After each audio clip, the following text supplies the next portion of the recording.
While passing by the hotel maid, Millionaire froze as he recognized his childhood love. She had been presumed dead 25 years ago. Joseph Foster was a man who thrived on control. As the owner of one of the largest hotel chains in the United States, his days were dictated by precise schedules, flawless execution, and a relentless pursuit of perfection. The Foster Grand Hotel in Chicago was a crown jewel in his empire, a testament to his dedication and hard work. He knew every inch of the place, every marble tile, every chandelier that hung from the lofty ceilings. Today was no different. The afternoon sunlight filtered through the tall windows, casting a golden hue across the polished floors. Staff members bustled around, greeting guests with well-practiced smiles, their uniforms crisp and immaculate. Joseph moved with purpose, his polished leather shoes clicking softly against the marble. His eyes were sharp, cataloging details as he walked through the hallways, noting minor imperfections others would miss. A smudge on a glass door, a flower arrangement slightly off-center. But then, it happened. The scent hit him, soft, yet unmistakable. A delicate floral perfume that seemed to linger in the air, like a whisper from the past. It was faint at first, just a hint that brushed his senses. He paused, his brow furrowing. There was something achingly familiar about it, a scent that tugged at memories buried deep within his mind. His heart gave an uncomfortable lurch. No, he thought, shaking his head slightly. It's just a coincidence. Yet the fragrance persisted, growing stronger as he walked further down the hallway. He inhaled deeply, his pulse quickening. It was more than familiar. It was personal. A name hovered on the edge of his consciousness. Just out of reach, his footsteps slowed as he scanned the corridor, searching for the source. And then he saw her. She was standing with her back to him, arranging supplies on a cleaning cart. Her uniform was simple and practical, a standard gray and white maid's outfit. But the way she held herself, the curve of her shoulders, the tilt of her head, was so painfully familiar that his breath caught in his throat.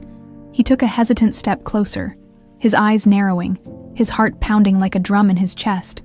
"Excuse me," he said, his voice steady, though his hands trembled slightly at his sides. The woman straightened, her hands stilling for a moment before she slowly turned around. And when she did, the world tilted on its axis. Her face, her eyes, the soft curve of her lips. It was Jennifer. The air seemed to vanish from his lungs. He stared at her, his mind struggling to process the impossibility of what he was seeing.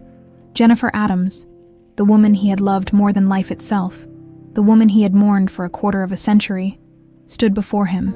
Her eyes were the same, a soft, deep brown that he used to lose himself in. Her hair, though now pulled back in a practical ponytail, still held the same auburn shimmer. He opened his mouth to speak, but his voice failed him. He swallowed hard, his throat dry. "Jennifer," he whispered, barely audible. Her eyes widened in shock, and for a fleeting moment, a torrent of emotions flashed across her face. Recognition, fear, confusion. She took a step back, her fingers clutching the edge of the cart as if it were the only thing keeping her standing. Her lips parted as if to say something, but then she clamped them shut before he could react. She turned abruptly, her footsteps quick and unsteady as she pushed the cart away. "Wait," Joseph called, his voice louder now, echoing off the marble walls. He took a few hurried steps, his hand reaching out, but she was already moving faster. The wheels of the cart squeaked slightly as she rounded the corner. He followed, his mind racing. This couldn't be happening. He had attended her funeral, grieved at her gravesite. How could she be here, alive, working in his hotel? He turned the corner just in time to see her slip through a service door marked "Staff Only." He stopped short, his chest heaving. The door swung shut with a soft click, cutting him off from the woman he had lost so long ago. For a moment, all he could hear was the pounding of his heart in his ears. He clenched his fists, his nails biting into his palms. There was no mistaking what he'd seen. That was Jennifer, his Jennifer. The scent of her perfume still lingered in the air, a cruel reminder that he wasn't dreaming. Why had she run? What had happened to her all those years ago? His mind was a storm of questions, each one more frantic than the last. With a deep breath, he straightened his shoulders, his jaw tightening. Whatever the answers were, he needed to find them. He couldn't let her slip away again. Not this time. Joseph stood frozen, his eyes locked on the staff-only door that had just closed behind Jennifer. His heart thudded painfully against his ribs, and a cold sweat prickled the back of his neck. A whirlwind of thoughts surged through his mind. Was this real? Could it truly be her? After all these years, the scent of her perfume still clung to the air, anchoring him to the reality he was struggling to comprehend. He took a deep breath, his hands trembling as he wiped them against the sides of his suit pants. You can't let her disappear again, he thought. Gathering his resolve, he pushed open the door and stepped into the dimly lit staff corridor. The contrast between the opulent hotel lobby and the narrow utilitarian hallway was stark. Bare walls, worn linoleum floors, and the faint hum of industrial equipment. He glanced down the corridor, his eyes scanning for any trace of her. He saw her ahead, her pace quick, almost frantic. Her figure was tense, shoulders hunched forward as if she were bracing herself against an invisible force. He called out, his voice shaking with urgency.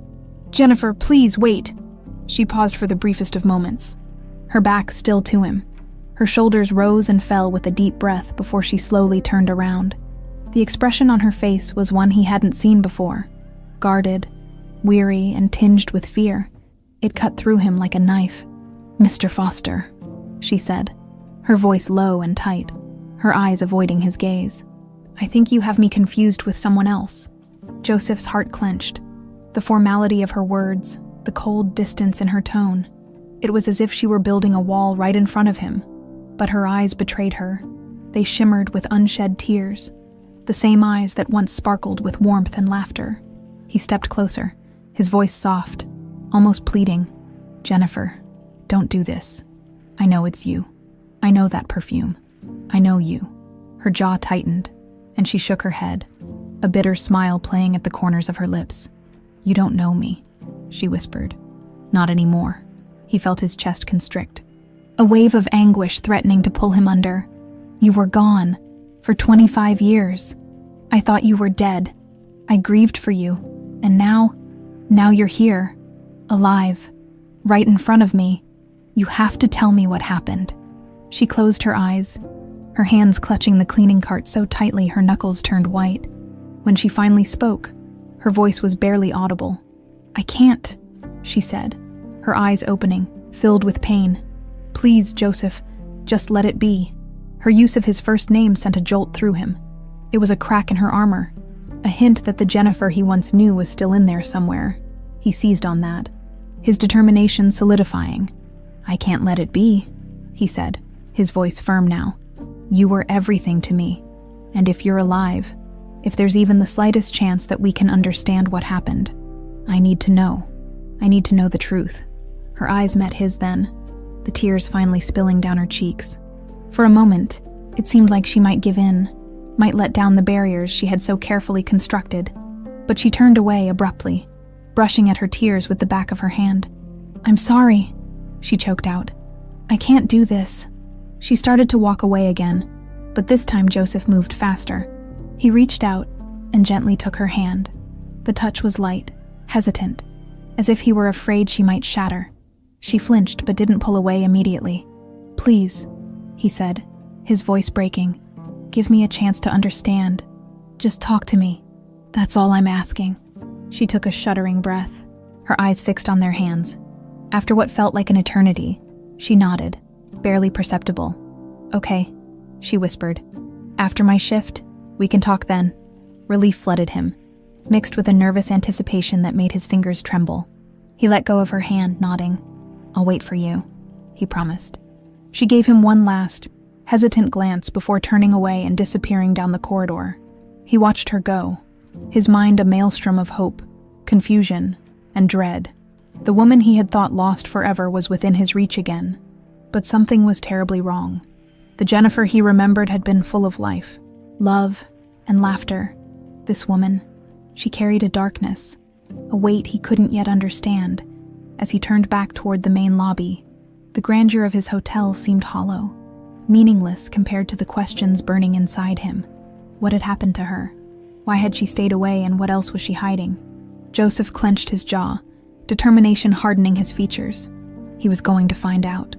No matter what it took, he wasn't going to lose her again. Joseph spent the rest of the afternoon in a daze. The bustling energy of the Foster Grand Hotel faded into a blur as his mind cycled through fragments of memories. Unanswered questions, and the weight of Jennifer's brief promise to talk after her shift. He checked his watch for what felt like the 100th time. Each second crawled by, stretching his patience to its limit. He paced his office, his normally pristine thoughts a mess of possibilities. The woman he had mourned for 25 years was alive, but it wasn't just her presence that haunted him. It was the look in her eyes, the pain, the hesitation. What had happened to her during all those lost years? And why was she so desperate to keep her distance? The clock finally struck 6 p.m. He took a deep breath and straightened his tie, trying to gather his composure. He walked to the lobby, the soft glow of the evening lights casting long shadows on the marble floor. He glanced around, heart pounding, and spotted Jennifer by the service entrance. She was out of her uniform now, wearing a simple pair of jeans and a faded gray sweater. Her hair was pulled back, but a few loose strands framed her face, making her look both familiar and heartbreakingly different. She seemed smaller somehow, as if life had chipped away at the confident woman he once knew. She caught his gaze and hesitated for a moment before nodding slightly. He approached her, his throat dry. "Thank you for agreeing to this," he said, his voice low and sincere. She avoided his eyes. "I don't know how much good it'll do. We won't know until we try," he replied gently. "Let's go somewhere quiet." She nodded, and they walked out together. The evening air was cool, a light breeze stirring the city's energy. Joseph led her to a small cafe a few blocks away, one he remembered from years ago. It was a quiet, unassuming place, the kind where secrets could be whispered without fear of being overheard. They took a corner booth.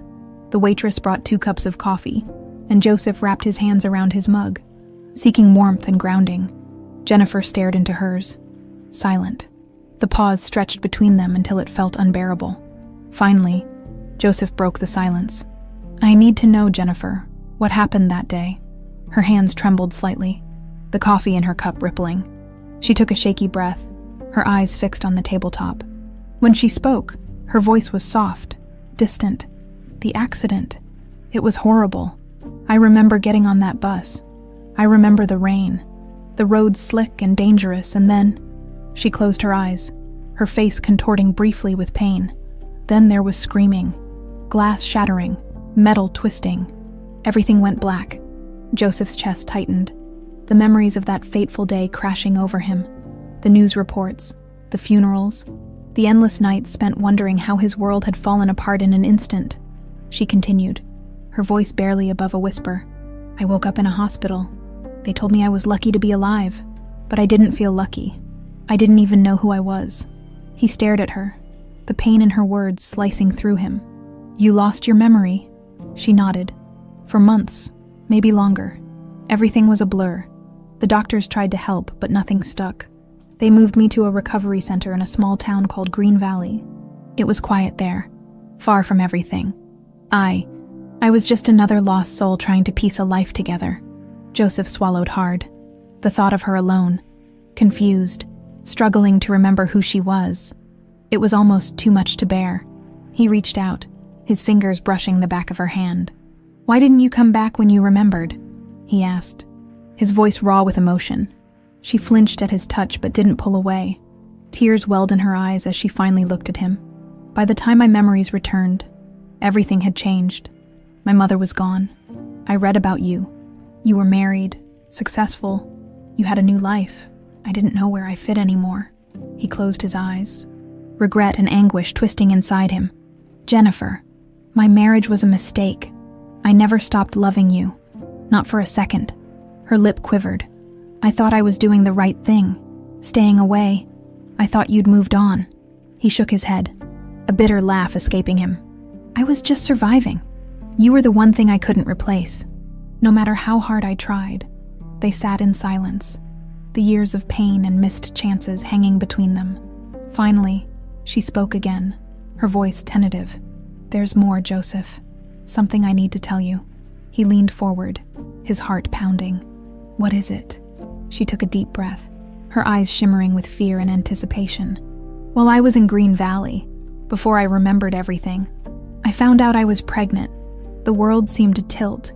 Joseph's breath caught in his throat, his mind reeling. Pregnant, he echoed, his voice barely a whisper. She nodded, tears spilling down her cheeks. His name is Blake. He's your son. Joseph. He works in your hotel, and he doesn't know who you are. The revelation crashed over him like a tidal wave, drowning him in shock, wonder, and a heartbreak he couldn't yet fathom. His mind struggled to catch up, but his heart knew one thing for certain. Everything had just changed. The cafe was quiet. The hum of conversation from other patrons, a distant murmur compared to the storm raging inside Joseph. He sat frozen, Jennifer's words echoing in his mind like a bell tolling some profound, life-altering truth. Blake is your son. The phrase ricocheted through his thoughts, making it difficult to focus on anything else. He leaned back in his seat, his eyes drifting to the window where city lights blurred into streaks of gold and white. The weight of 25 lost years pressed down on his chest. Jennifer wiped at her cheeks, her eyes red from tears she'd fought to keep at bay. She looked at Joseph, her voice barely above a whisper. I wanted to tell you sooner, but every time I thought I could, something held me back. Fear, doubt, the feeling that maybe it was too late. Joseph took a deep breath, his jaw clenched as he tried to steady his swirling emotions. Too late, he repeated, his voice heavy. Jennifer, we lost so much time already. Time we can't get back. She looked away, her fingers twisting the edge of her sweater. I know. And Blake, he doesn't know. He thinks his father died before he was born. He's grown up without you, without knowing what really happened. Joseph felt a sharp pang of guilt. He thought of the young man he'd seen in the hotel, diligently working, unaware of the connection that tied them together. The thought of his son growing up without a father, of Jennifer facing those struggles alone, was almost unbearable. Does he know about me at all?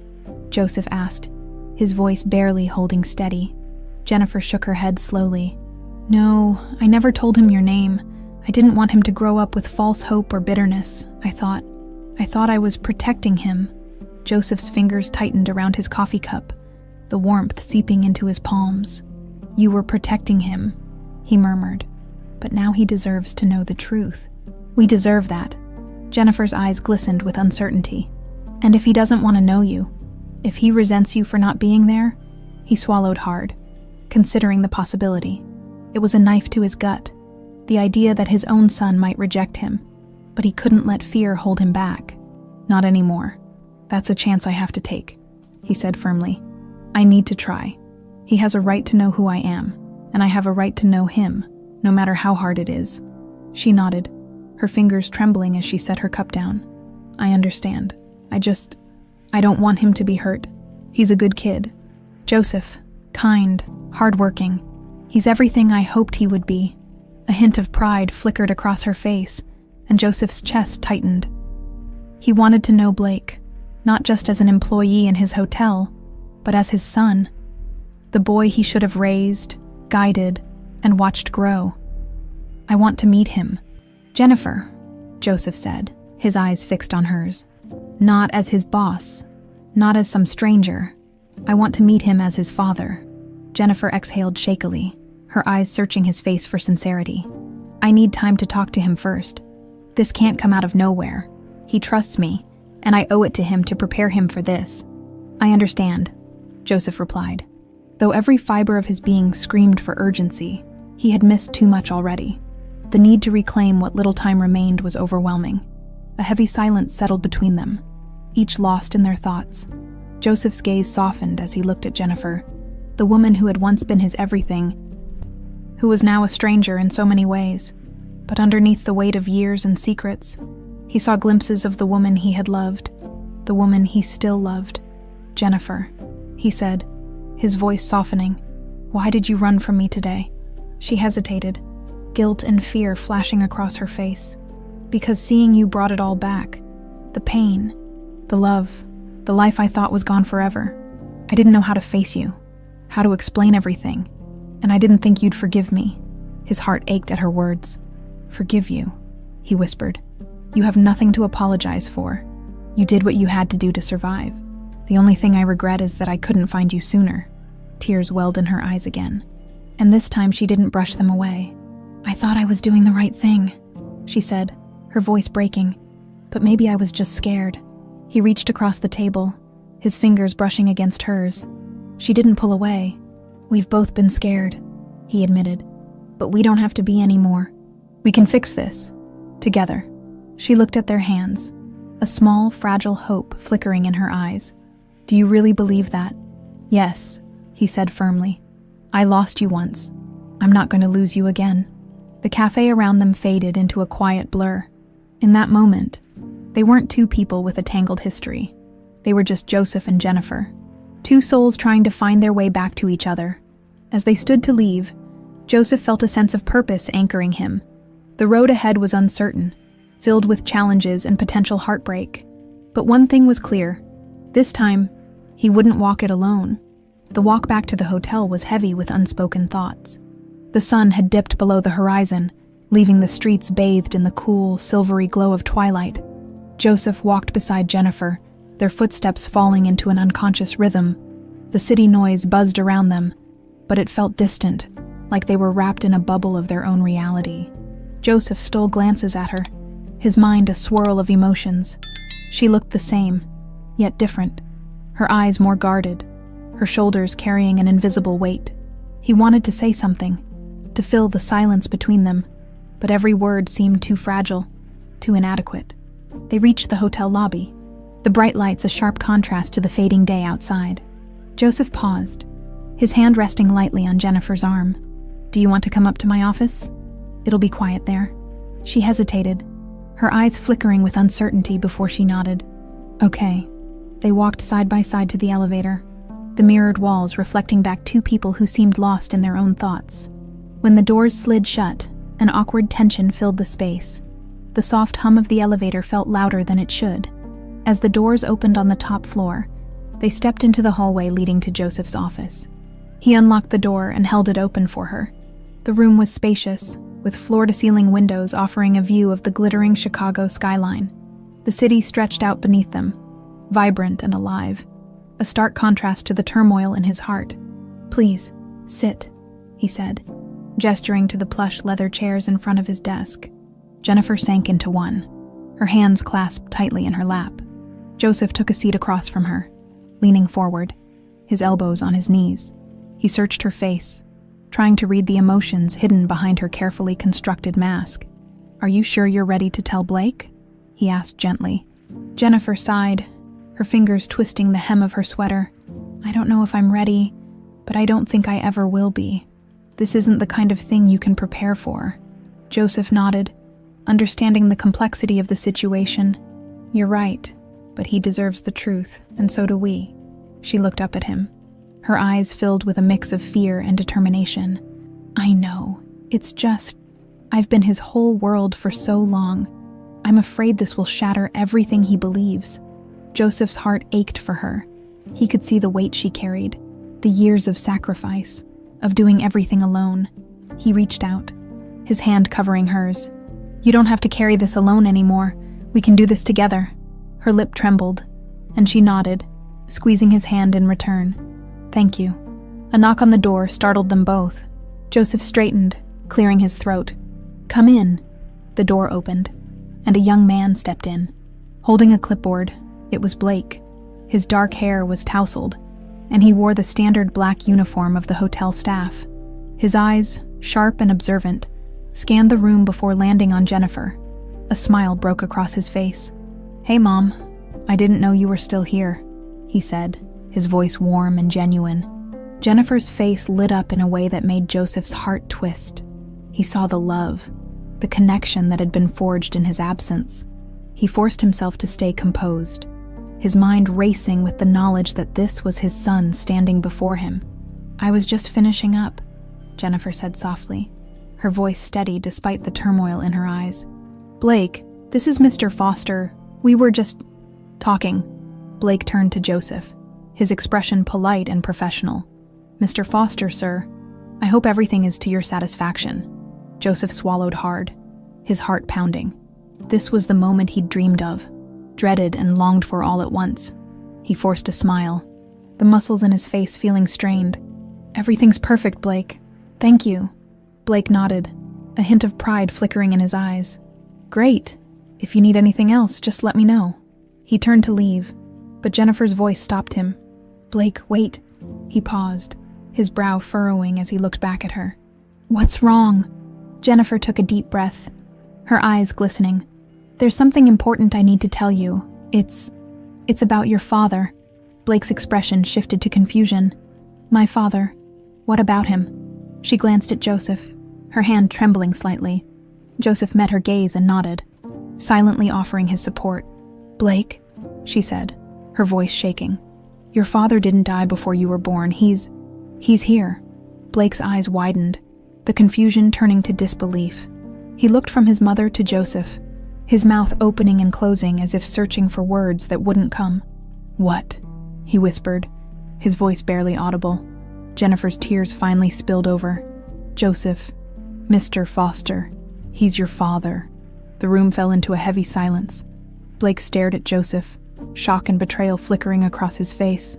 Joseph's heart felt like it might shatter. You're lying, Blake said, his voice trembling. This can't be real. Joseph took a step forward, his voice soft and pleading.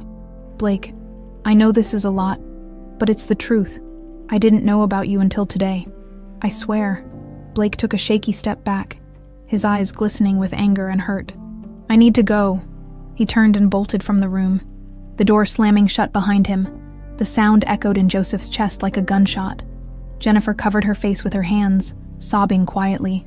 Joseph stood there, the weight of silence settling over him, heavier than ever before. The slam of the door left a resounding echo in Joseph's mind, each reverberation a painful reminder of the walls that had just risen between him and his son. He stood there, the weight of his failure settling over him like a suffocating blanket. Jennifer's muffled sobs broke through his stupor, pulling him back to the room. He turned to her, his voice gentle but strained. Jennifer. She wiped her eyes with the heel of her hands, trying to regain her composure. I knew this would happen. I knew it was too much. Too fast. Her voice cracked, raw with guilt. I should have told him differently, or waited longer. Joseph shook his head, his jaw tight. No, we did the right thing. He had to know the truth. Keeping this from him any longer would have only made things worse. Jennifer let out a shaky breath, her fingers trembling. He's hurt, confused. I don't know if he'll ever forgive us. Joseph felt the sting of those words. He could see Blake's face in his mind.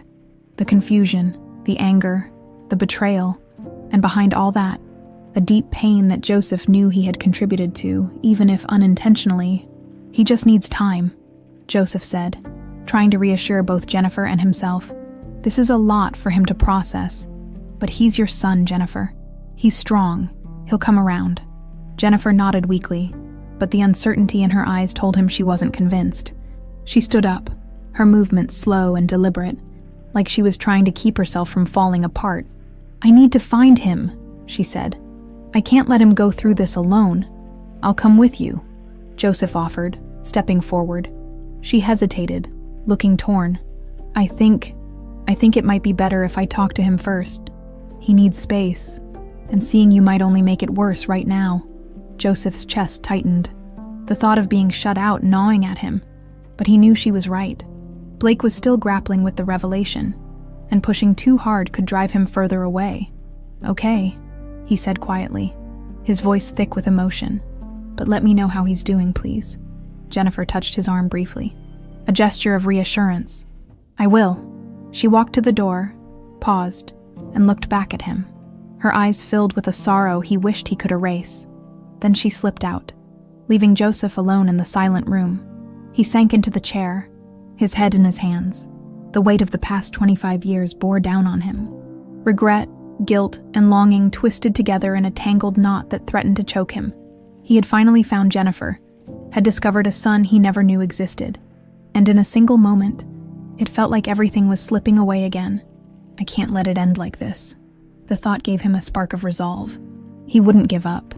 He had lost too much already. Blake was his son, and even if it took every ounce of patience and effort, he would find a way to build a relationship with him. Meanwhile, Jennifer hurried through the hotel corridors, her heart pounding in her chest. She knew Blake well enough to know where he might go when he needed to think, or escape. As she reached the service exit, she pushed open the door and stepped into the cool night air. The alley behind the hotel was dimly lit, and the quiet of the city night felt strangely oppressive. She spotted Blake sitting on the low wall near the loading dock, his head bowed, his hands clenched into fists. Her heart clenched at the sight of him. He looked so vulnerable, so lost. "Blake," she said softly, approaching him cautiously. He didn't look up. "Why, Mom?" His voice was tight, restrained, but she could hear the pain bubbling beneath the surface. "Why didn't you ever tell me?" Jennifer's eyes welled with tears. "I thought I was protecting you. I was scared, and I didn't know how to explain everything." He finally lifted his head, his eyes red and glistening. "You let me believe my dad was dead, that he didn't care enough to be in my life. I didn't want you to feel abandoned," she whispered. "I didn't know if he'd ever come back into our lives. And I thought it was better for you to not wonder what could have been." Blake shook his head, frustration etched across his face. "I had a right to know. I spent my whole life wondering why I didn't have a dad. And now, it turns out he's been right here. And I didn't even know." Jennifer reached for his hand, and to her relief, he didn't pull away. "I know I made mistakes," she said, her voice breaking. "But everything I did because I love you. I was trying to do the best I could." Blake's jaw clenched, his eyes filled with turmoil. "And him?" he asked, his voice barely a whisper. "Does he care?" "Yes," she said without hesitation. "He didn't know about you, Blake, but now that he does, he wants to be a part of your life. He's not perfect, but he wants to try." Blake looked away, his shoulders tense. "I don't know if I can forgive either of you. Not yet." Jennifer nodded, tears slipping down her cheeks. "That's okay. Just know that we love you. And when you're ready, we'll be here." A long silence stretched between them, before Blake finally whispered, "I just need time." Jennifer squeezed his hand gently. "Take all the time you need." She sat beside him in the quiet night, the weight of silence settling between them. But this silence wasn't empty. It was filled with the possibility of healing, of hope, and of a future they would have to build one fragile step at a time. Joseph spent the night in his office, the city lights casting a soft glow through the windows. The leather chair that usually provided him with comfort now felt stiff and unyielding. He leaned back, his eyes fixed on the ceiling, a dull ache behind them from hours of sleepless contemplation. Blake's reaction haunted him, the raw pain on his son's face, the disbelief and anger. It replayed in his mind like a broken record. He longed to fix it, to undo the years of separation and silence. But the truth weighed heavily on him. Time was a cruel teacher, and making up for lost years wasn't something he could do overnight. As dawn's first light filtered through the window, Joseph stood and stretched. His muscles were tight, his body weary, but his determination hadn't wavered. He poured himself a cup of coffee from the machine in the corner of his office, the bitter aroma filling the air. The warmth of the mug offered a small measure of comfort. A soft knock at the door interrupted his thoughts. His heart jumped, a flicker of hope surging through him. "Come in," he said, his voice steady despite the anticipation. The door creaked open, and Jennifer stepped in. Looking as exhausted as he felt, her eyes were red, her hair slightly disheveled, but there was a calm resolve in her expression. She offered a faint smile as she closed the door behind her. "Good morning," she said softly. "Morning," he replied, setting his coffee down. "Did you talk to him?" She nodded, taking a seat in the chair opposite his desk. "We talked, or at least I talked. He listened. Some of the time." Joseph sighed, sinking back into his chair. "How is he?" Jennifer's fingers traced the seam of her jeans. Hurt, confused, but he's thinking things through. He said he needs time. Joseph rubbed his hands over his face, frustration bubbling just beneath the surface. "I want to give him time. I do. But every second feels like another missed opportunity. I don't want to lose any more of his life." "I know," Jennifer said, her voice thick with emotion. "But pushing too hard could drive him further away. We have to let him come to us." He nodded. Though the words felt like a bitter pill to swallow, he had spent his life making things happen, never waiting for fate to decide. But this wasn't a business deal or a hotel opening. This was his son, flesh and blood. And the rules were different. Did he say anything about me? Joseph asked hesitantly, his gaze fixed on the coffee cup. Jennifer hesitated. He's angry, Joseph. He feels betrayed, and he doesn't know how to process everything yet. But there's something else there too. Curiosity. He wants to understand. Joseph's heart lifted slightly. Curiosity was better than complete rejection. It meant there was a chance, however small, to bridge the gap between them. I want to try, Joseph said quietly. I want him to know that I'm here and I'm not going anywhere, even if he hates me right now.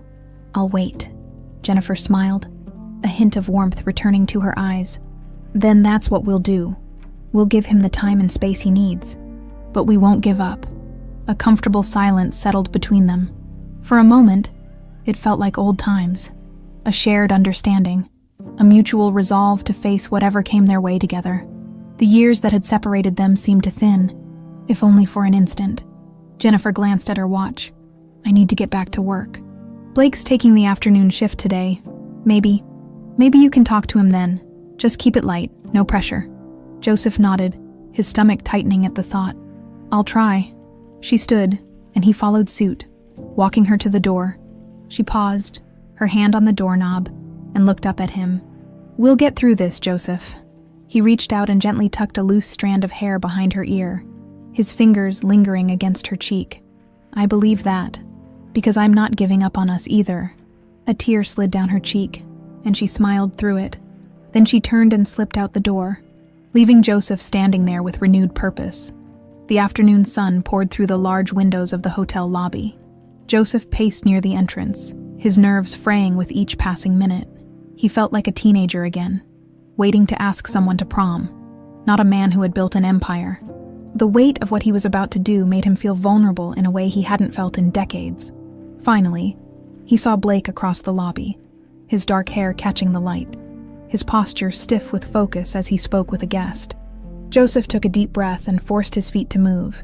Blake finished his conversation and turned, his eyes meeting Joseph's. For a moment, neither of them spoke. The air between them was heavy, charged with unspoken words and unresolved feelings. Hey, Joseph said, his voice softer than he intended. Hey, Blake replied, his tone cautious. Joseph swallowed, searching for the right words. I was wondering if you'd like to grab a coffee. No pressure, just a conversation. Blake hesitated, his eyes narrowing slightly as he studied Joseph. Finally, he shrugged. Yeah, okay. I guess we can do that. Relief flooded through Joseph, though he kept his expression neutral. Great, there's a place down the street, my treat. Blake nodded, shoving his hands into his pockets. Let's go. They walked side by side, the silence between them thick but not unbearable. For Joseph, every step felt like a tentative bridge over a chasm he desperately wanted to cross. It wasn't much, but it was a start. The cafe was modest, nestled between a bookstore and a florist. With a chalkboard sign out front advertising the day's specials, the scent of freshly brewed coffee and baked goods wafted through the air as Joseph and Blake stepped inside. A soft bell chimed over the door, and Joseph's stomach twisted with nervous anticipation. They took a booth near the window. The late afternoon sunlight slanted through the glass, casting a warm glow on the wooden table between them. Blake slid into the seat across from Joseph, his posture rigid, his eyes darting to the street outside as if searching for an escape route. Joseph swallowed the lump in his throat and forced a smile. What would you like, my treat, remember? Blake shrugged, not quite meeting his eyes. Just a black coffee. Joseph nodded and stood to place the order at the counter. He took a moment to gather his thoughts, his fingers drumming lightly on the edge of the counter as he waited for the drinks. When he returned to the booth, he set Blake's cup in front of him and eased into his own seat, the heat from his coffee warming his palms.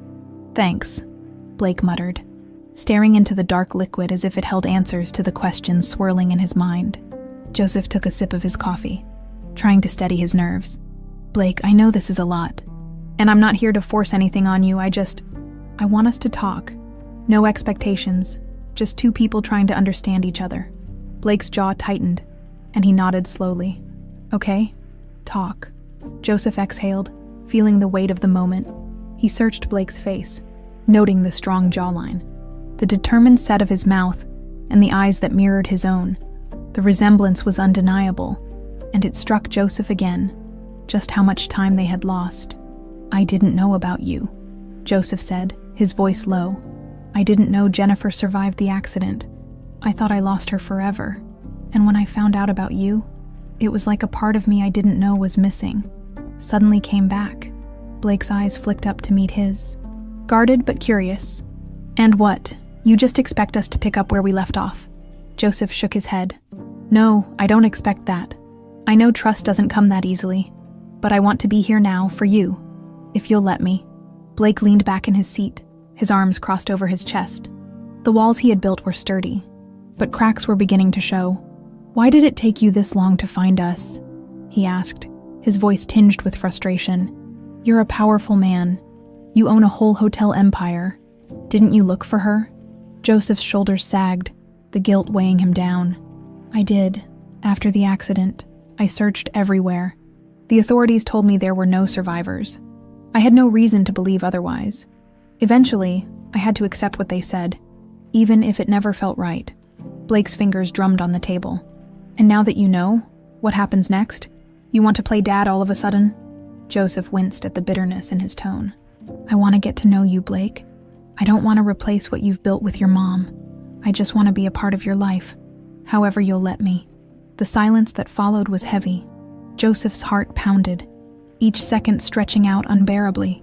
Blake's eyes were fixed on the table, his brow furrowed as if wrestling with his thoughts. Finally, Blake let out a sigh. "You know, growing up, I always wondered what it would be like to have a dad. Someone to teach me things, to show up at my games, to just be there." He paused, his voice wavering. "I used to make up stories about who he was, what he looked like, why he wasn't around." Joseph's throat tightened. "I wish I could have been there for all of that, more than anything." Blake nodded slowly, his eyes glistening. "Yeah, me too." For a moment, neither of them spoke. The only sound was the hum of conversation from the other patrons and the clinking of coffee cups. Joseph's heart ached for the boy Blake had been, the child who had yearned for a father who never came. He couldn't change the past, but he desperately wanted to shape the future. "Maybe," Blake said, his voice hesitant, "we can start with something simple. Get to know each other. No pressure." A spark of hope ignited in Joseph's chest. He nodded, his voice thick. "I'd like that. Whatever pace you're comfortable with." Blake managed a small, tentative smile.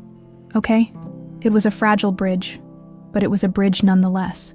Joseph knew they were standing on shaky ground, but the fact that Blake was willing to try meant more to him than words could express. As they finished their coffee, the silence between them felt different now, no longer heavy with dread, but filled with possibility.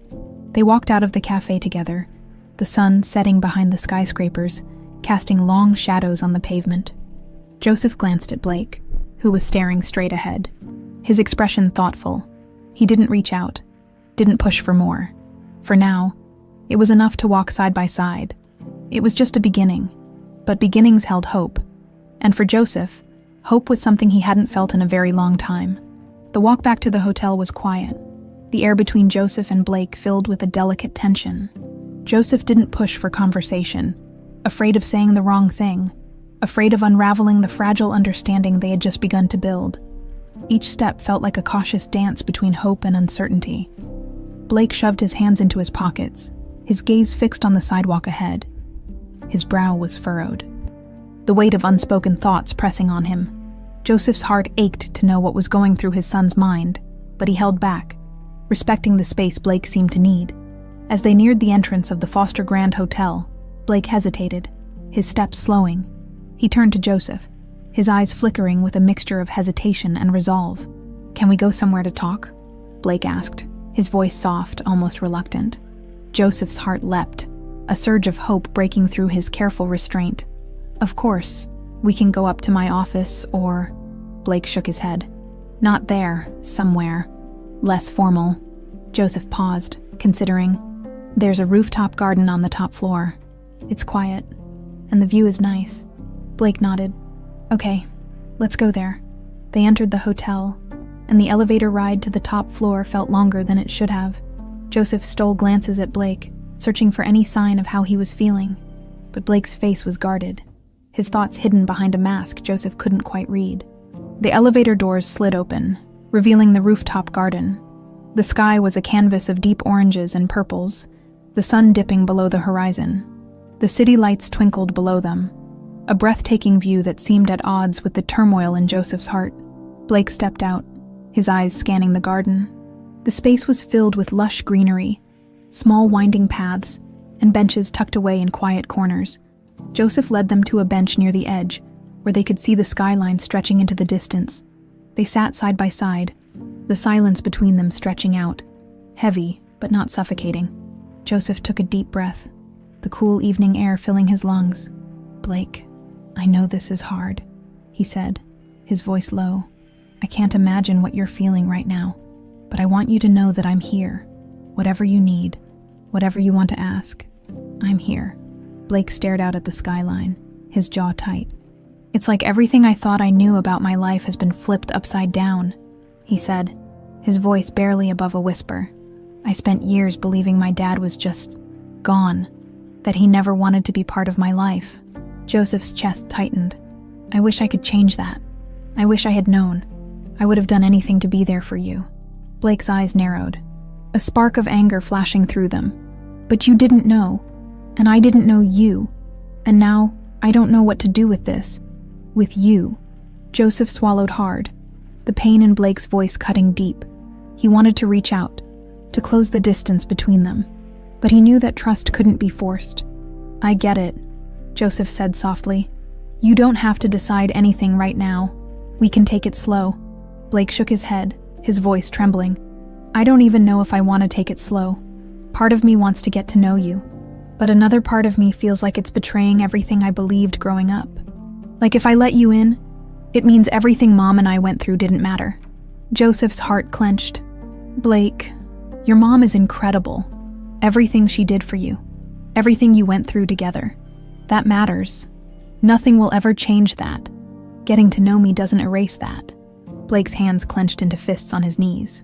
"It just feels so complicated. I don't know if I'm ready for this." Joseph nodded, his voice gentle. "It's okay to feel that way. There's no right or wrong here. Whatever you decide, I'll respect it." Blake let out a shaky breath, his eyes glistening with unshed tears. "I just wish things were simpler." Joseph's throat tightened. "So do I." They sat in silence, the wind rustling through the leaves. Joseph's heart ached with the desire to fix everything, to make the pain disappear. But he knew this wasn't a problem he could solve with money or power. This was about patience, understanding, and the slow, difficult work of rebuilding trust. Blake finally turned to him, his voice hesitant. "Can I ask you something?" "Anything," Joseph said. "Why did you never get married again, after you thought Mom was gone?" Joseph's eyes softened. "Because I never stopped loving her, and part of me always felt like I was waiting for something, or someone. Maybe deep down, I was waiting for you too." Blake's eyes searched his, the wall between them cracking just a little. He nodded, his lips pressing together. "Okay." It wasn't an answer, or a resolution, but it was a beginning.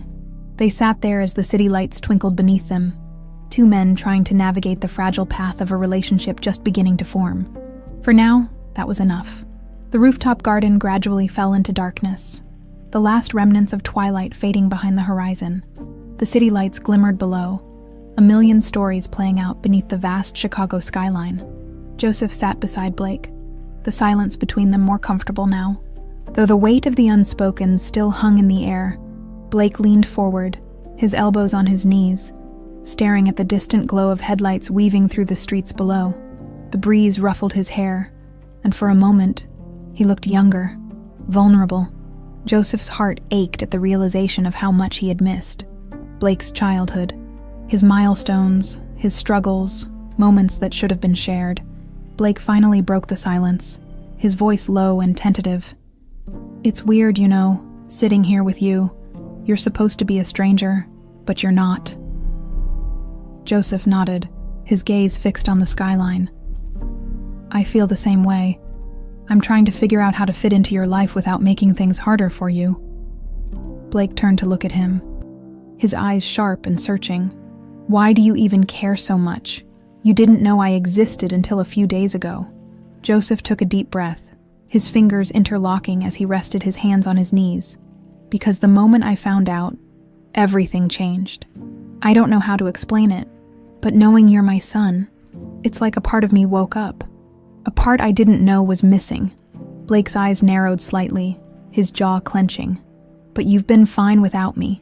You built your empire, lived your life. You didn't need me. Joseph flinched at the bitterness in his son's voice, each word landing like a blow. You're right, I built a successful life, but it always felt empty. I didn't understand why. Until now, I thought I was mourning Jennifer, and I was, but it was more than that. There was a void I couldn't fill, and now I know that void was you. Blake's eyes shimmered with a mixture of anger and hurt. It's hard to believe that I spent my whole life without a father. Now you show up and say you want to be one. It feels unfair. Joseph's throat tightened, and he nodded slowly. It is unfair. I won't pretend it's not. You didn't deserve to grow up with that emptiness, and I didn't deserve to miss out on being your dad. But here we are, and all I can do is try to make things right. Blake's gaze dropped to the ground, his fingers tracing invisible patterns on the stone bench. I don't even know what having a dad is supposed to feel like. Joseph's chest ached at the confession. He had no quick fix for that, no blueprint to follow. All he had was his own desire to be there, to show up in whatever way Blake would let him. We can figure it out together, Joseph said gently. There's no rush, no expectations. I just want to be in your life, however you'll let me. Blake nodded, but his expression was still conflicted. And what if I can't forgive you? What if I'm too angry to let you in? Joseph swallowed the lump in his throat, his voice low and steady. Then I'll wait. I'll keep showing up until you're ready. I don't expect you to forgive me overnight. I just hope you'll give me a chance. The wind picked up, rustling through the leaves, the sound filling the pause between them. Blake took a deep breath, his shoulders rising and falling as he wrestled with his thoughts. I don't know if I can promise anything right now, he said finally, his voice barely above a whisper. You don't have to, Joseph replied. Just knowing you're willing to try is enough. Blake stood up abruptly, shoving his hands into his pockets. I should go. Mom's probably waiting for me. Joseph nodded, standing with him. I understand. They walked back to the elevator in silence, the soft hum of the city below a constant backdrop. As the elevator doors slid open, Blake stepped inside and turned to face Joseph. I'll think about it, Blake said, his eyes meeting Joseph's. About us. A small, tentative smile touched Joseph's lips. That's all I ask. The doors slid shut, and Joseph was left alone in the dim glow of the rooftop lights. He exhaled slowly, his heart heavy but hopeful. Progress was slow, but there was progress nonetheless. For now, that was enough to keep him going, back in his office. The city stretched out before him, a blanket of lights that seemed endless. He poured himself a glass of water, the coldness grounding him. His thoughts wandered to Jennifer, to Blake, and to the fragile hope he was clinging to. A soft knock on the door pulled him from his thoughts. Come in, he said, expecting an assistant or a hotel manager, but when the door opened, it was Jennifer. Her eyes searched his face, worry etched into her features. How did it go? Joseph sighed, a faint smile tugging at the corners of his lips. Better than I expected. Worse than I hoped. She nodded, stepping inside and closing the door behind her. That sounds about right. He leaned against his desk, his gaze fixed on her. He said he'd think about it. That's a good sign, she said softly, moving closer. I just want him to know I'm not going anywhere, Joseph murmured. No matter how long it takes. Jennifer's eyes filled with warmth, and she reached for his hand, giving it a gentle squeeze. We'll get there, together. He closed his fingers around hers, the connection steadying him. For the first time in years, he felt like he wasn't alone. The days that followed were a strange mix of hope and tension. Joseph threw himself into his work, trying to maintain the facade of a man in control. Meetings, inspections, calls, all blurred together, a distraction he desperately needed. But beneath the surface, his thoughts churned restlessly, always circling back to Blake. Every time he passed through the hotel lobby, his eyes instinctively searched for his son. Sometimes he spotted Blake from a distance, focused on his tasks, his posture rigid, and his expression unreadable. Joseph wanted to approach him, to say something, but he held back. Blake had asked for time, and Joseph was determined to respect that. One late afternoon, as Joseph was reviewing reports in his office, his phone buzzed with a message. He glanced at the screen and his breath caught. Blake, hey, are you free to talk? His fingers trembled as he typed back. Joseph, yes. Where would you like to meet? The reply came quickly. Blake, the rooftop garden. In 15 minutes. Joseph's heart pounded, a mix of excitement and anxiety flooding through him. He took a deep breath, trying to steady his nerves. Don't mess this up, he told himself. This was a fragile step, and he needed to tread carefully. The elevator ride felt endless, each floor passing with agonizing slowness. When the doors finally opened, he stepped onto the rooftop. The sun hung low in the sky, casting a warm golden glow over the garden. The breeze carried the scent of flowers and freshly cut grass, a soothing contrast to the storm of emotions inside him. Blake was already there, standing near the edge, his hands resting on the railing as he looked out over the city. The skyline stretched before him, a canvas of lights and shadows. Joseph approached quietly, not wanting to startle him. Hey, he said softly. Blake turned, his expression guarded but not hostile. Hey. Joseph stuffed his hands into his pockets, resisting the urge to reach out. Thanks for meeting me. Blake shrugged, his eyes flicking back to the horizon. I figured we should try. See if this gets any easier. Joseph nodded, a small smile touching his lips. I'd like that. They stood in silence for a moment, the wind brushing past them, carrying away the tension just a little. Joseph searched for the right words, something that wouldn't feel forced or insincere. How have you been? He asked finally. Blake let out a slow breath, confused, angry, but also curious. It's weird. Joseph's chest tightened. I get that. I feel the same way. There's so much I want to know about you, but I don't want to push. Blake's eyes narrowed slightly.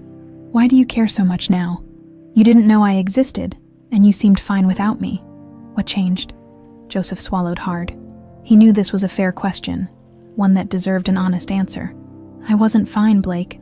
I told myself I was, but looking back, there was always something missing. When I found out about you, it was like a light switched on. Suddenly, everything made sense. The emptiness, the restless feeling. It was because a part of me was out there, and I didn't even know it. Blake looked down, his fingers tightening on the railing. It feels like I'm supposed to just accept this, like everything's okay now. Joseph's heart ached. I don't expect everything to be okay. I know this is going to take time, and if you decide you don't want me in your life, I'll respect that. But I want to try, Blake. I want to get to know you, and I want you to know me. Blake was silent for a moment, his shoulders tense. I don't know what having a dad is supposed to feel like. I've never needed one before. Joseph nodded slowly. I can't make up for the years we lost, but maybe we can figure it out together. No expectations, no pressure, just see where it goes. Blake's eyes met his, searching for sincerity. And if it doesn't work, Joseph's voice was steady, then at least we tried. But I hope it does because I want to be here for you, whatever that looks like. Blake's gaze softened just a fraction. He took a deep breath, as if trying to decide whether to let Joseph in or push him away again. Finally, he nodded. Okay, we can try. Relief washed over Joseph, so powerful he had to steady himself. He forced himself to keep his reaction contained, not wanting to overwhelm Blake. Thank you, he said, his voice thick with emotion. That means a lot to me. They stood together, the silence no longer as strained. The wind whispered around them, carrying away some of the fear and doubt. For the first time, the distance between them felt just a little smaller. Blake shifted, glancing at Joseph. There's a coffee shop I like near the lakefront. Maybe we could go there sometime. Just hang out. Joseph smiled, warmth spreading through his chest. I'd love that. Blake's lips twitched into a faint smile. Okay, I'll let you know when. Joseph nodded, a sense of cautious hope settling over him. It wasn't everything, but it was a start. And for now, a start was enough. They turned back to the view, the city lights flickering like a million tiny promises. For the first time in a long time, Joseph felt like those promises might just come true. Joseph's heart felt lighter as he left the rooftop garden. The brief conversation with Blake was a fragile bridge, but it was something. It was a first step, and he clung to that hope. For so long, he had been consumed by the fear of losing everything he loved. Now, for the first time in years, he felt the faint glow of possibility. The elevator ride down to the lobby felt different. The weight on his shoulders didn't seem as crushing. He stepped out, the polished floors gleaming under the bright lights. Guests bustled through the lobby, the usual hum of hotel life a comforting constant. His phone buzzed in his pocket. He pulled it out, his heart skipping a beat when he saw Jennifer's name on the screen. Jennifer. How did it go? He smiled softly, his thumbs tapping a quick reply. Joseph. Better than I expected. He wants to try. We're getting coffee soon. A moment later, the reply came. Jennifer, I'm so glad he needs this, you both do. He tucked the phone back into his pocket, her words echoing in his mind. She was right. They both needed this chance. It was a fragile hope, but hope nonetheless. The next morning, the sun streamed through Joseph's office windows, casting long shadows across the floor. He was poring over a series of reports when a knock on the door interrupted his concentration. Come in, he called, his voice steady. The door opened slowly, and Blake stepped inside, hands shoved into the pockets of his jeans. Joseph's heart leapt, but he kept his expression calm, not wanting to spook his son. Hey, Blake said, his voice low. Hey, Joseph replied, standing up and gesturing to a chair. Come on in. Blake hesitated for a moment before sitting down. He glanced around the office, his eyes taking in the sleek furniture, the expansive windows, the framed awards on the walls. Joseph wondered what Blake saw. A successful businessman, a stranger, or maybe, just maybe, a father trying to make things right. Nice office, Blake muttered. Thanks, Joseph smiled. I've spent more time here than I probably should. Blake's lips quirked into a faint smile. Figures. They sat in silence for a moment, the awkwardness settling between them. Joseph cleared his throat. I'm glad you came by. I wasn't sure if you'd want to. Blake shrugged. I figured I should give this a shot, the coffee thing, if you're still up for it. Joseph's smile widened. Absolutely. There's a place a few blocks from here, unless you have another spot in mind. No, that's fine, Blake said, his eyes flicking to the floor.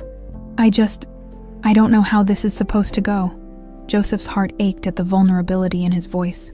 There's no right or wrong way. We'll just talk about anything you want, or nothing if that's easier. Blake nodded, his fingers tapping against his knee. Okay, let's do it. They left the office together, walking side by side through the lobby. Joseph fought the urge to fill the silence with meaningless chatter. He didn't want to push, didn't want to break the tentative trust they were building. The cafe was a cozy spot with exposed brick walls, mismatched furniture, and the comforting aroma of coffee and pastries. They found a small table near the window, the morning light spilling across the worn wood. What do you want? Joseph asked, pulling out his wallet. Just a coffee, Blake said. Black. Got it? Joseph went to the counter, his mind buzzing with 1,000 thoughts. He ordered the drinks, taking a deep breath as he waited. Don't mess this up, he reminded himself. He returned to the table, setting Blake's coffee in front of him. Here you go. Thanks, Blake muttered, wrapping his hands around the cup. They sat in silence for a moment, the steam from their cups curling between them. Joseph took a sip, the bitter warmth grounding him. So, Blake said, his eyes fixed on the table. What was it like building all this? He gestured vaguely toward the direction of the hotel. Joseph's eyebrows rose slightly. Hard, exciting, lonely sometimes. Blake glanced up. Lonely, Joseph nodded. Success doesn't mean much if you don't have someone to share it with. I poured everything into my work, but there were always moments when I wondered if it was worth it. Blake's gaze softened slightly. Did you ever think about having a family after you thought Mom was gone? Joseph swallowed, the memories bitter and sharp. I tried to move on, but I couldn't. I loved your mom. I never stopped. And a part of me always felt like something was missing. Blake nodded, his eyes distant. I guess I get that. Mom was always enough for me. But sometimes I wondered what it would be like to have someone else there. Joseph's chest tightened. I wish I could have been there for you, Blake, for her. Too. They sat in silence, the weight of lost years pressing down on them. But beneath that weight was something else. A fragile understanding, a shared pain that connected them. Blake took a deep breath. I don't know if this is going to work, but I want to try. I think Mom wants that too. Joseph's throat tightened, a wave of emotion threatening to break through. That's all I want, for us to try. Blake nodded, a small tentative smile flickering across his face. Okay. It was just a word, but it carried the promise of something more. Joseph felt hope bloom in his chest, fragile but real, for the first time. It felt like the future was theirs to shape. The cafe's soft hum of conversation buzzed in the background as Joseph and Blake finished their coffees. The silence between them was no longer suffocating. It felt tentative, like a bridge carefully being built with each exchanged word and shared glance. Joseph watched his son with a quiet sense of awe. Blake's guarded demeanor was still there, but cracks were starting to show. There was curiosity in his eyes, a cautious willingness to engage.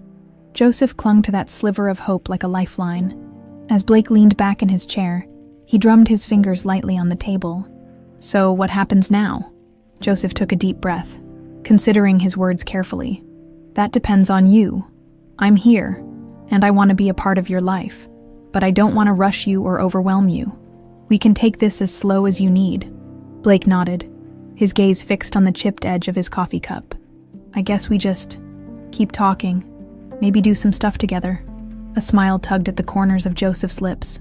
I'd like that. What kind of stuff do you like to do? Blake hesitated, his eyes flicking up to meet Joseph's. I'm into basketball. I play pickup games sometimes at the park near our place. Joseph's heart lifted. I used to play in college, not very well, but I loved it. Blake's mouth twitched into a faint smile. Maybe you can come watch sometime, or play, if you're up for it. Joseph chuckled, warmth spreading through his chest. I might be rusty, but I'd love to give it a shot. Blake nodded, a hint of something softer in his eyes. Okay, maybe this weekend. Joseph's smile widened. It wasn't a grand gesture, but it was a step. A real, tangible step toward the relationship he so desperately wanted to build. They left the cafe, the sun now higher in the sky, warming the chilly morning air. As they walked back to the hotel, Joseph couldn't help but notice how the silence between them felt lighter. For once, the space wasn't filled with dread or uncertainty, but with the potential for something new. When they reached the hotel entrance, Blake paused, shifting his weight from foot to foot. I should get back to work. Mom's probably wondering where I am. Joseph nodded, his voice gentle. Tell her I said hi. Blake gave a small nod. Yeah, I will. Joseph watched him go, his heart swelling with pride and relief. Blake had given him a chance, and that was more than he had dared to hope for. As he turned to head back to his office, he felt his phone buzz in his pocket. He pulled it out, smiling when he saw Jennifer's name. Jennifer. How did it go, Joseph? He invited me to watch him play basketball this weekend. We're taking things slow, but it's a start. A moment later, her reply came. Jennifer, I'm so happy to hear that. He needs this. And so do you. Joseph's fingers hovered over the screen. He hesitated for a moment, then typed out a reply. Joseph, maybe we could all go out for dinner afterward. The three of us. Her response took a little longer this time. His heart pounded, second-guessing himself. Finally, the message popped up. Jennifer, I think that sounds perfect. Relief washed over him, and for the first time in years, Joseph felt like he was on the path to something real, something worth fighting for. The weekend arrived faster than Joseph expected. He stood at the edge of the basketball court, dressed in jeans and a casual sweater, feeling a little out of place among the teenagers and young adults warming up on the asphalt. Jennifer stood beside him, her smile gentle and reassuring. Blake jogged onto the court, a basketball tucked under his arm. He glanced over at them, his eyes catching Joseph's. There was a flicker of something Joseph couldn't quite name. Maybe acceptance, maybe just acknowledgement, but it was enough. Jennifer leaned in close, her voice soft. He's glad you're here, even if he won't say it yet. Joseph nodded, his throat tight. I'm glad to be here. The game started, and Joseph watched with pride as Blake dribbled down the court, weaving between players with a natural grace. He was good, confident, quick on his feet, his movements fluid. Joseph's chest swelled with a mixture of pride and sadness. He had missed so much of Blake's life, but maybe he wouldn't have to miss any more. After the game, Blake wiped the sweat from his brow and walked over, his breathing heavy but a smile on his face. "You weren't kidding about being rusty," he said, glancing at Joseph's clothes. Joseph laughed. "I thought I'd spare myself the embarrassment this time. Next time, though, I'm bringing my sneakers." Blake smirked. "We'll see if you can keep up." Jennifer laughed, the sound light and genuine. "I'd pay to see that." Joseph looked between the two of them, his heart full in a way it hadn't been for years. "How about that dinner we talked about?" Blake nodded, his smile lingering. "Yeah, that sounds good." They walked to a nearby diner, the kind with cracked leather booths and a jukebox in the corner. The conversation flowed easily. Stories about Blake's childhood, jokes and shared memories that were slowly being built. For the first time, Joseph felt like they weren't just individuals struggling to find their way. They were a family, redefining themselves, one moment at a time. And for Joseph, that was everything. The soft murmur of conversation and the clinking of cutlery filled the diner. But for Joseph, the world had narrowed to the two people sitting across from him. Blake was slouched in the booth, his hair still damp from the basketball game, his eyes flicking between his mother and Joseph. Jennifer, seated next to Blake, wore a soft smile, her eyes warm but cautious. Joseph stirred his coffee, more out of habit than need. The rhythmic motion steadied him as he soaked in the unfamiliar warmth of their presence.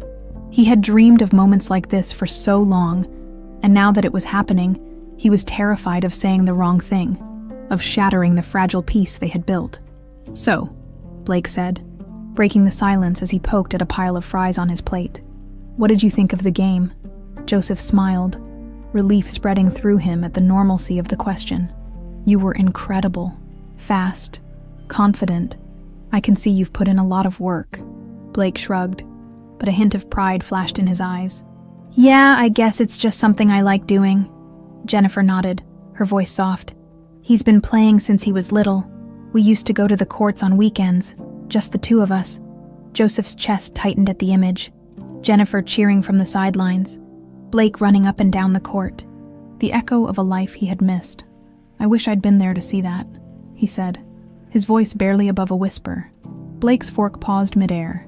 He didn't look up, but his voice was steady. "Yeah, me too." The weight of those 3 words settled between them, heavy but not unbearable. Joseph took a deep breath, willing himself to stay present, to not let the guilt drown him. "I know I can't change the past," Joseph said, his fingers tracing the rim of his coffee cup. "But I'm here now, and if you'll let me, I want to be part of your life, for all the big things and the small things." Blake finally looked up, his gaze meeting Joseph's. The walls behind his eyes seemed a little lower, a little less fortified. "I'm still figuring out how to feel about all this, but I think I want that too." Joseph's heart leapt, but he kept his voice calm. "That's all I can ask for." Jennifer's hand brushed against Blake's on the table, a silent show of support. "We'll take it one step at a time," she said gently. "We're figuring it out together." Blake nodded, taking a sip of his soda. The tension in his shoulders eased slightly, and for a moment, they were just a family sharing a meal, the fractures of the past slowly beginning to mend. After dinner, they walked out of the diner into the cool evening air. The city buzzed around them, headlights streaking by, distant laughter from a group of teenagers, the rhythmic whoosh of traffic. The world was alive, and for the first time in a long time, Joseph felt like he was part of it. Blake walked a few steps ahead, his hands shoved into his pockets, his head tilted toward the sky. Jennifer fell into step beside Joseph, her shoulder brushing his lightly. "Thank you for tonight," she said softly. "He needed this." Joseph glanced at her, his eyes filled with gratitude. "I needed it too." They walked in silence for a moment, their steps in sync. The streetlights cast long shadows on the sidewalk, and the night air carried the faint scent of blooming flowers from a nearby park. "Do you ever think about what could have been?" Jennifer asked suddenly, her voice tinged with melancholy. Joseph's heart tightened. "All the time. I think about what our life would have been like if the accident hadn't happened, if we'd gotten married, raised Blake together. It's hard not to imagine it." She nodded, her eyes distant. I used to dream about that life, but after a while, I had to let it go. He reached out, his fingers grazing her hand. Maybe we can't have that life, but we can have something new, different, but still good. Jennifer turned to him, her eyes searching his face. Do you really believe that? He nodded, his voice firm. I do. It's not too late for us, Jennifer. Not too late for a family. Her lips trembled slightly, and she gave a small, hesitant smile. I want to believe that. He squeezed her hand gently, the warmth of her skin grounding him. We'll figure it out, one step at a time. Blake turned around, his brow furrowing as he watched them. You two coming or what? Jennifer laughed, the sound light and genuine. Yeah, we're coming. They walked together, the distance between them closing with every step. Joseph felt a fragile hope blooming in his chest. Delicate, but resilient. The broken pieces of their past weren't fixed, but they were being carefully rearranged, forming something new, something worth holding on to. As they reached the hotel, Blake paused at the entrance. He turned to Joseph, his expression uncertain but open. Thanks for coming today. It meant a lot. Joseph's throat tightened, and he nodded. It meant a lot to me too. Blake gave a small smile and then disappeared inside. Jennifer lingered, her eyes meeting Joseph's. We're getting there, she whispered. He smiled, his heart full. Yeah, we are. And for the first time in a long time, Joseph believed it. The hotel lobby's warm glow welcomed them as they stepped inside, the hum of quiet conversation, the soft shuffle of luggage wheels, and the polished marble floors felt oddly grounding to Joseph. He watched Blake walk ahead, his posture relaxed in a way Joseph hadn't seen before. Each step felt like progress, like they were finally piecing together the jagged edges of a broken past. Jennifer walked beside Joseph, her presence a steadying force. He glanced at her, and she gave him a small smile that spoke of shared relief and cautious hope. They were making it work, slowly, but it was happening. The fragile bridge between him and his son wasn't just being built. It was holding as they reached the hallway leading to the staff quarters. Blake turned around. I'm going to head up early shift tomorrow, he said, his voice casual. Joseph nodded, his heart swelling. All right, good night, Blake. Good night, Dad. The words came out quickly, almost like he was testing them, seeing how they felt on his tongue. Joseph's breath caught. The word Dad hung in the air, heavier than anything he could have imagined. He felt a surge of emotion so powerful it almost buckled his knees, but he kept his expression calm, not wanting to overwhelm Blake. Good night, son, he replied, his voice steady despite the lump in his throat. Blake nodded and disappeared down the corridor. The moment the door clicked shut behind him, Joseph let out a breath he hadn't realized he was holding. His chest tightened, but it was a good kind of ache, the ache of hope finally realized. Jennifer touched his arm, her eyes shimmering. That was a big step. He nodded, his voice soft. It was. They stood in the quiet hallway, the weight of the moment settling over them. Joseph's eyes met Jennifer's, a mix of gratitude and longing passing between them. You helped make this possible, he whispered. I couldn't have done this without you. She smiled, her fingers brushing against his. You're doing it, Joseph. He's letting you in. That's because of you. He shook his head gently. No, it's because of us. You raised him to be strong and kind. He's giving me a chance because of who you taught him to be. Jennifer's eyes softened, and she looked away briefly, as if the emotion was too much to bear. I did the best I could, she murmured. But he needs you too. I see it now. Joseph's fingers found hers, his touch gentle but sure. We can do this together, for him, for us. She nodded, her gaze returning to his. I want that. A warmth spread through him, filling the cracks that years of loneliness had left behind. He squeezed her hand. Anchoring himself in the reality of this moment, the future was uncertain, but they were facing it together now. The next morning, Joseph found himself in the lobby earlier than usual. He stood by the front desk, pretending to review the day's schedule while his eyes scanned for Blake. The hotel bustled with early risers, tourists checking out, and staff starting their shifts. He spotted Blake near the entrance, adjusting his uniform tie as he chatted with another employee. Joseph watched for a moment, pride swelling in his chest. Blake was diligent, focused, and respected by his colleagues. It was clear he had inherited Jennifer's determination and strength. Blake noticed Joseph and gave a small nod. Joseph smiled and walked over, trying to keep his nerves at bay. "Morning," Joseph said, his voice light. "Morning," Blake replied, his expression guarded but not closed off. Joseph hesitated, then took a breath. "I was wondering if you wanted to grab lunch later." "No pressure." Blake's fingers tapped against his thigh, his eyes narrowing slightly as he considered the offer. Finally, he nodded. "Yeah, sure, that'd be okay." Relief washed over Joseph. "Great. There's a place nearby I think you'd like. Just let me know when you're free." "Will do," Blake said, a hint of a smile tugging at his lips.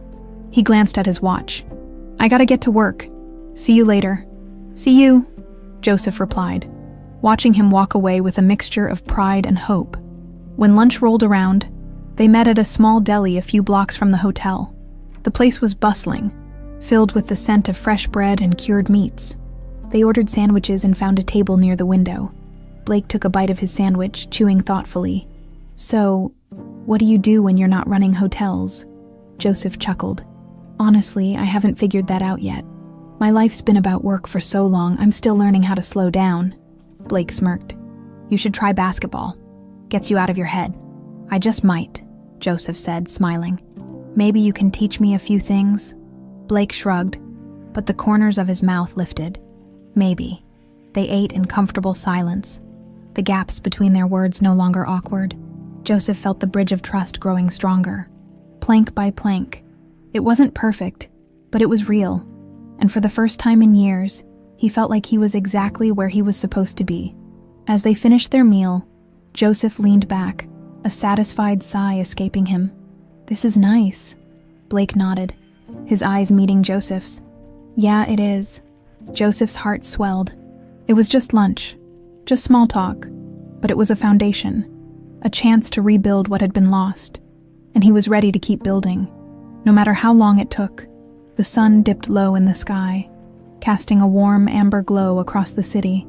The faint breeze carried with it the scent of blooming flowers and distant car exhaust, a blend of nature and urban life. Joseph, Jennifer, and Blake walked side by side down a tree-lined path in Grant Park, the crunch of gravel underfoot a soft rhythm to their steps. Blake had suggested the walk after lunch, surprising both his parents with the gesture. Joseph took in the moment, not daring to break the spell. He glanced to his left, where Jennifer walked with easy grace, the wind catching strands of her hair. To his right, Blake's face was relaxed, his eyes reflecting a quiet peace Joseph had longed to see. This was what he'd been fighting for, moments like these, where hope replaced regret and possibility replaced fear. They reached a clearing where a bench faced the lakefront. The water sparkled under the waning sunlight, waves gently lapping against the shoreline. Blake stopped and turned to his parents. "I want to talk to you both," he said, his voice steady but serious. Joseph's heart tightened. He exchanged a glance with Jennifer, who nodded, her eyes mirroring his mix of anticipation and concern.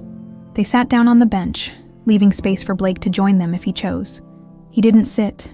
Instead, he stood in front of them, his hands shoved into his pockets.